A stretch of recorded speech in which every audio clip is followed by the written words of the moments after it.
all over the world on here. Australia, Ireland. No one from San Diego's watching because that's probably because they know both of us. Yeah, they don't care about us that much.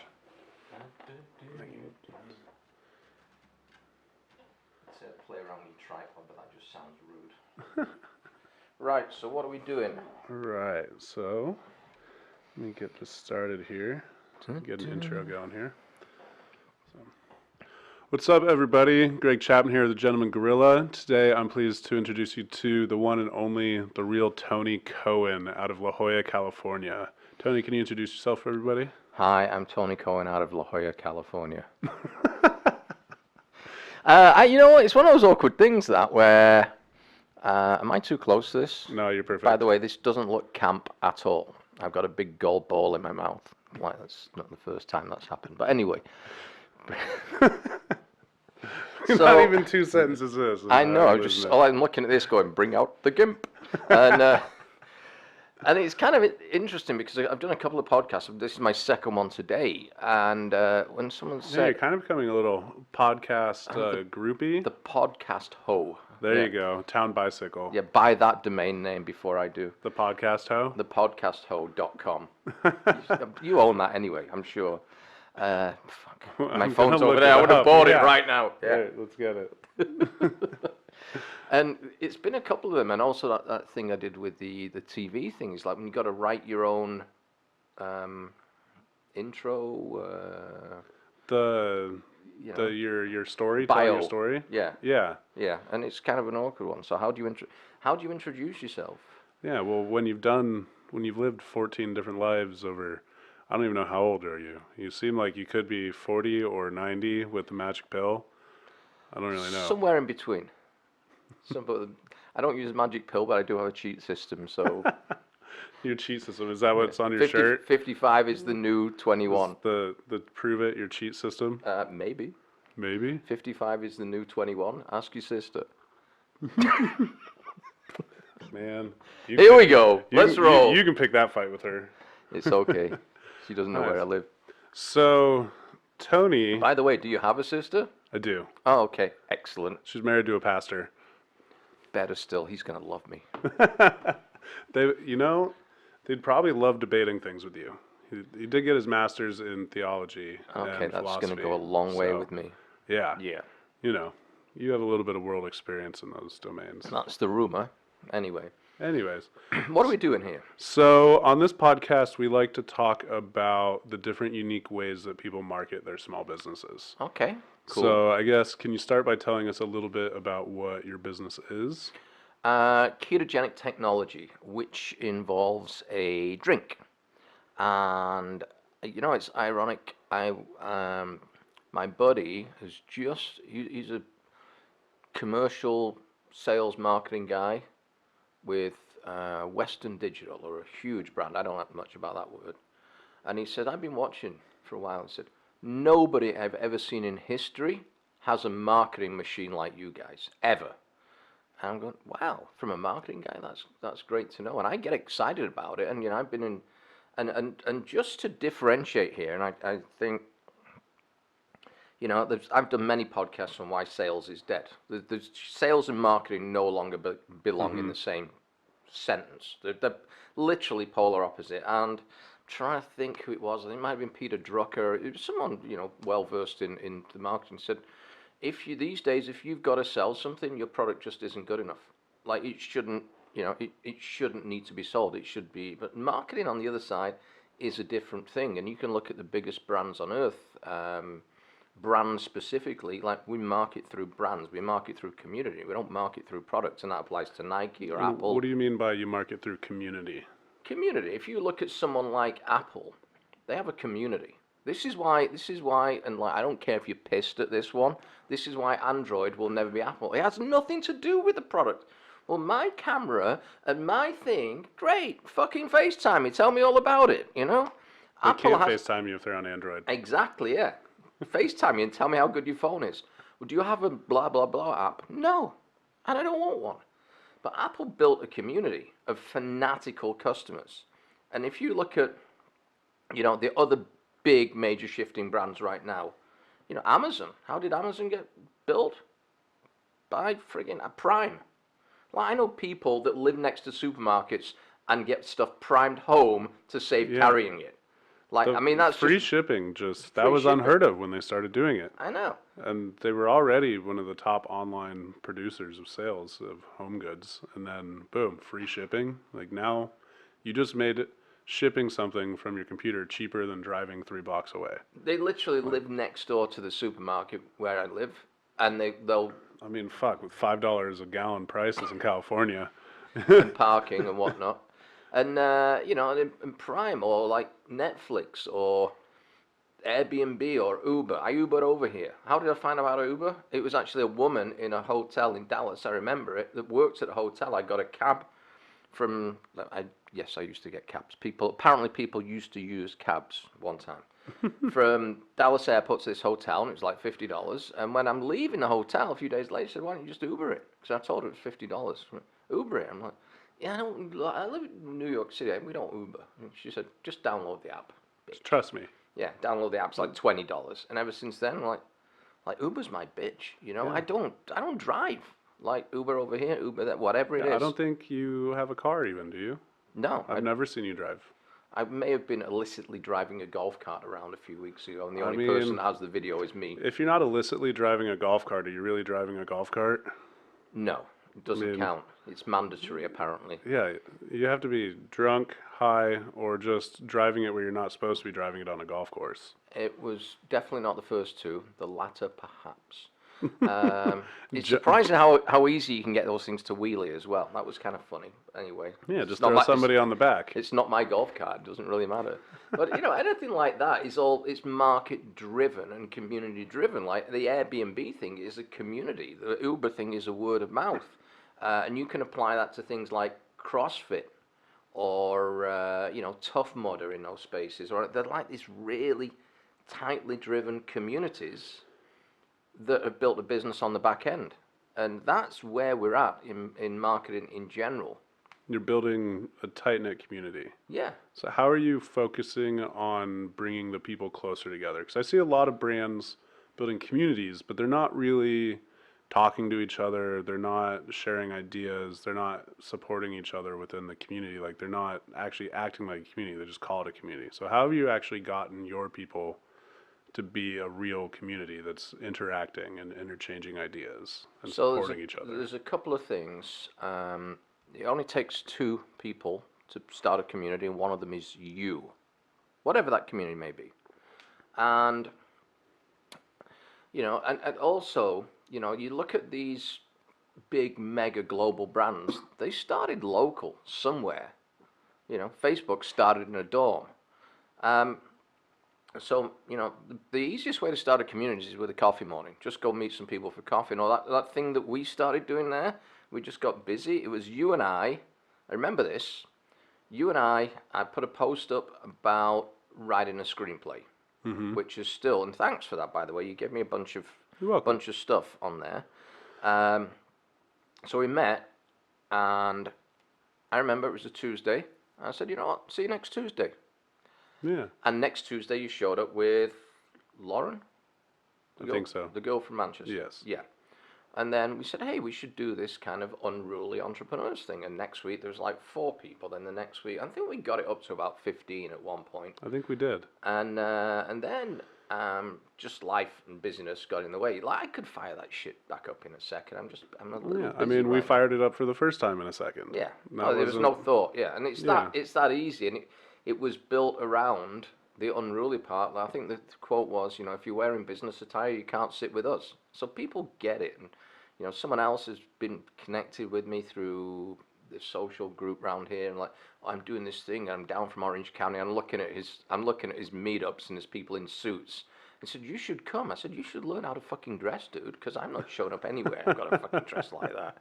And coming from the guy that wore a royal blue suit with shorts yeah, velvet. to a black tie. Electric blue velvet, yeah. Yeah. Because that's apparently as dressy as I get. I'm supposed to go to a Will Smith Wild West gala dinner with the same people in January. So how the fuck do you get a cowboy hat on a plane? I don't know. But You got to anyway, wear it. you got to wear it. Yeah, you with board just bring it shorts? on. Yeah, you could wear cowboy hat and board shorts. That's a Yeah, good look. that's. I mean, that was It in. works in Hillcrest, I'm sure. It worked in. What is the Vietnam movie? The one where they go searching. Charlie Don't Surf. That one? Yeah. Apocalypse Now? Not Apocalypse Now. Yeah, they're like nothing like napalm in the morning. And they're sitting there and they're surfing off of the waves from the bombs. I've got my outfit, thanks. And he's got his cowboy hat on. I've got the outfit. I've got this dialed in right now. Yeah. It's going to piss some people off, but anyway. So, but community-wise, I mean, yeah, start with local events. And the other thing, I mean, we started ours online, but we've got this like magical free tool of social media. You know, I didn't do it. I encouraged some other people to do it with me. We built like I didn't know there was an upper limit for the amount of people you can have on a messenger stream. It's about 300. Oh, wow. And then it won't let you add anymore. And everyone we asked if they wanted to be on it, we put 300 people on in a day and a half and asked just like 4 of us started asking people.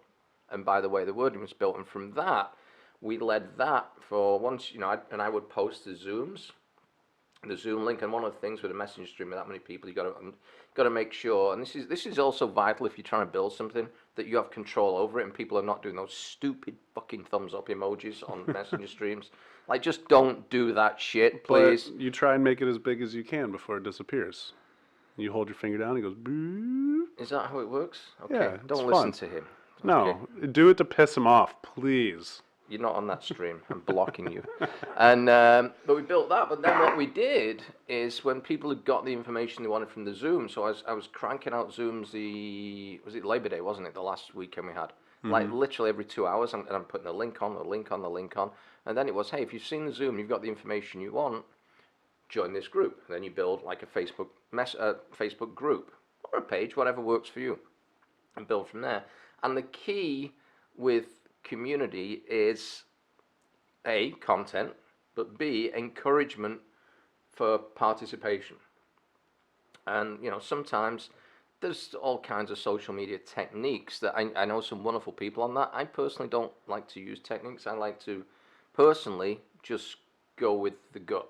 And like, oh, this feels right. And some of my shit's fucking inappropriate. I mean, so what? Yeah. It feels right. So I just do it.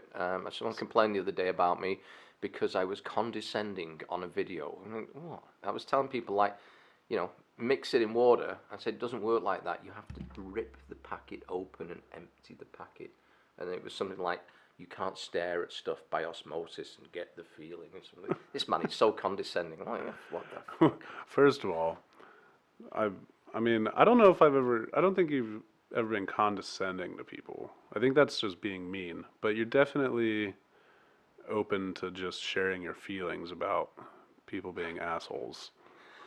Direct, yes. Yeah. Yeah. I think you're pretty good at not being condescending, though, because I don't think you're ever trying to break anybody down. No, you know what? That's just not good karma to try. You know, we get energy from people. So if your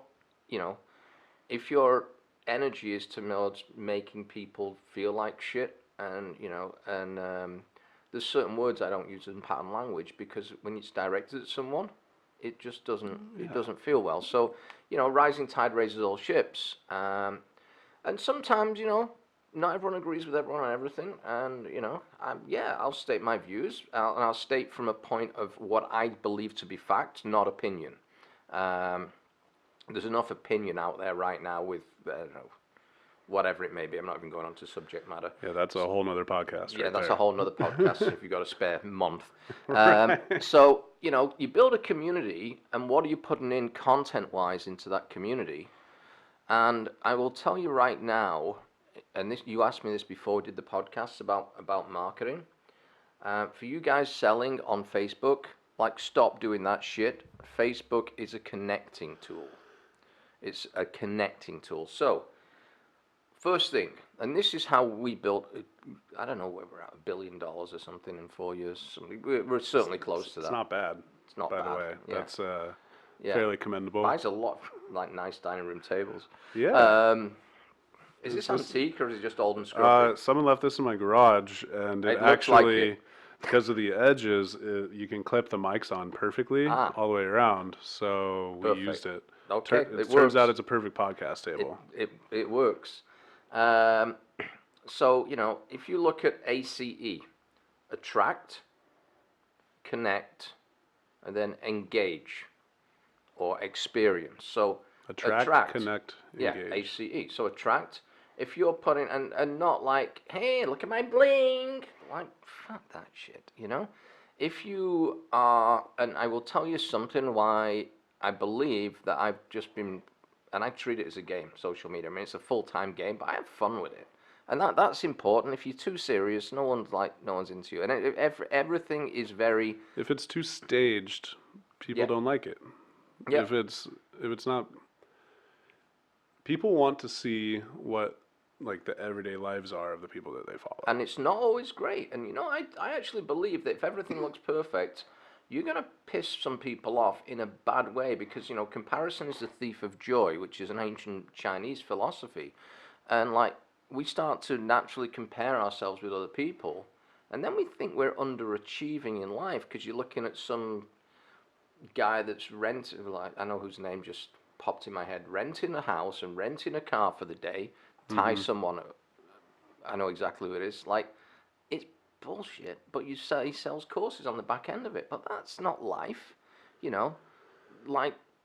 it's...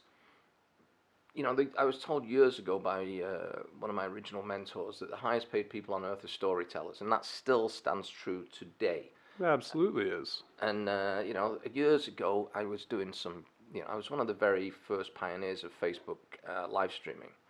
And I was told by someone, you should calm your language down and more people will watch your videos. I went, oh, right, which studio do you work for? I said, what do you mean? Well, in Hollywood, obviously, you know what you're doing. Which studio do you work for? He said, oh, no, I don't work for a studio. I work in retail.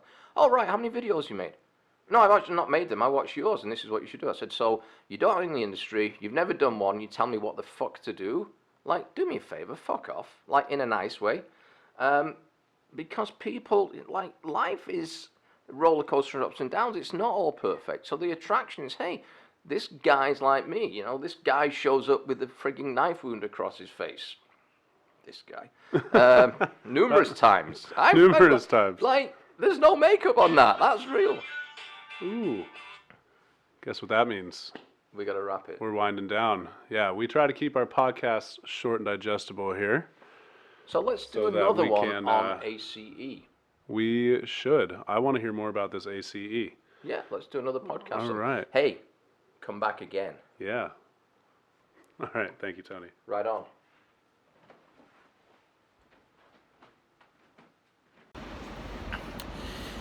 It is said that 90% of success in life is showing up.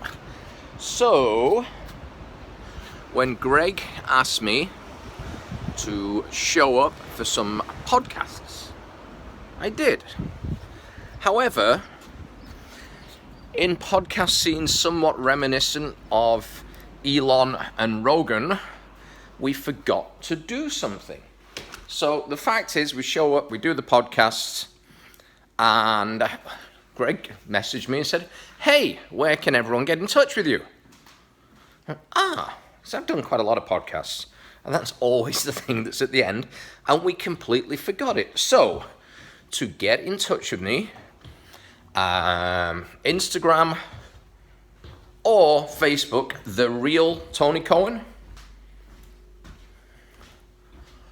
or 1947 as numbers, Krav Maga, KravMaga. That again is Instagram or Facebook.